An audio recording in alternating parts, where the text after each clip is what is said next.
Hello everyone. So in this video, we'll try to understand the budget jargons. We'll simplify those for you. And the aim is that on the budget day, you're able to better understand the budget maths, what is the finance minister trying to tell us, and how is the overall union budget outlook for FY24 looking.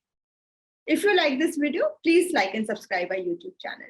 So we have the union budget coming in just a few days. And in this video, we will attempt to understand how to interpret the budget better and what are the jargons involved, how do you read the budget statement, and what you should make out when we have the statement coming in on 1st February 2023.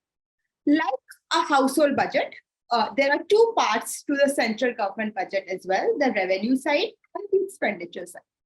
So what are the streams of revenue for the government? There are typically three streams.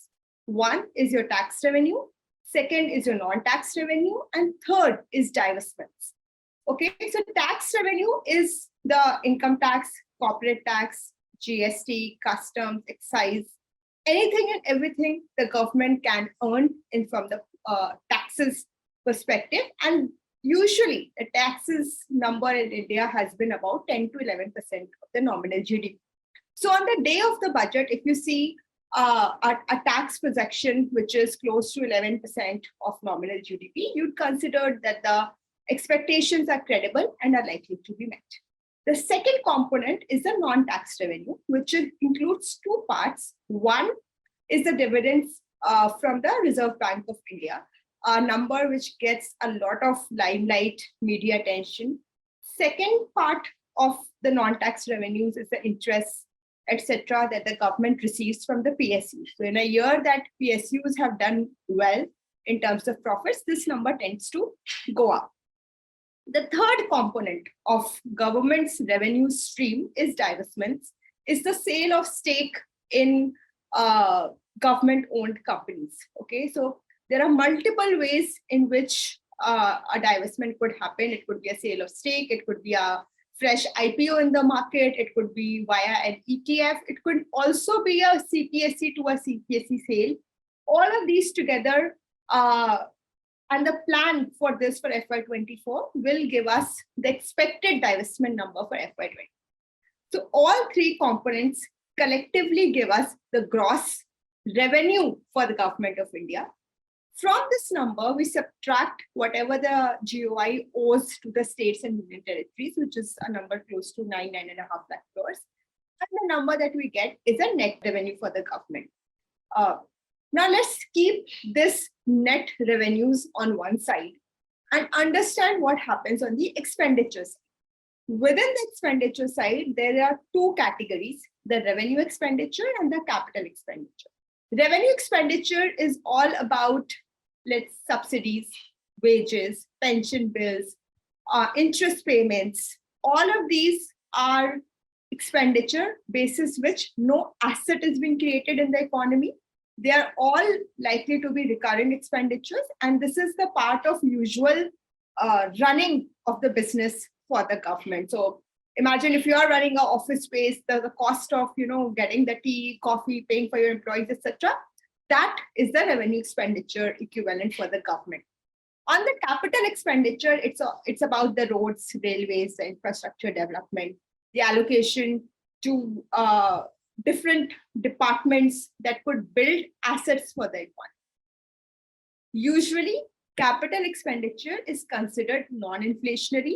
And secondly, it helps to generate employment, because when a road is being created, there are significant tangible jobs that are being created that would pay off the wages, etc. So it creates a good circle around which the economy could move. So revenue versus capital will always be a debate. And when we look at the total expenditure cuts, we should see which of the two is growing faster, at what pace. When people say it's a populist budget, it usually means that it is a revenue expenditure that's going much faster. While in other years, when there is a capital push, infra push, it is the capital expenditure that tends to go fast. So we have the net revenues of the government on one side. We have the total expenditure, which is turning out to be the sum of the revenue expenditure and the capital expenditure. And when we subtract these two numbers, we reach to something which is the fiscal deficit. Last year, this number was close to 6.16.5 lakh crores. This year, this number is expected to be a tad bit higher. What we read most in headlines is fiscal deficit as a percentage of GDP. So this gap between the expenditure and net revenues gives the absolute fiscal deficit. When we divide that as a percentage of nominal GDP, we get the headline 6.4 number, or whatever is expected for FY24, which we will know on 1st Feb 2020. Therefore, the third most important thing to read in a budget document is the growth in nominal GDP. What is the projected growth? Does it look credible?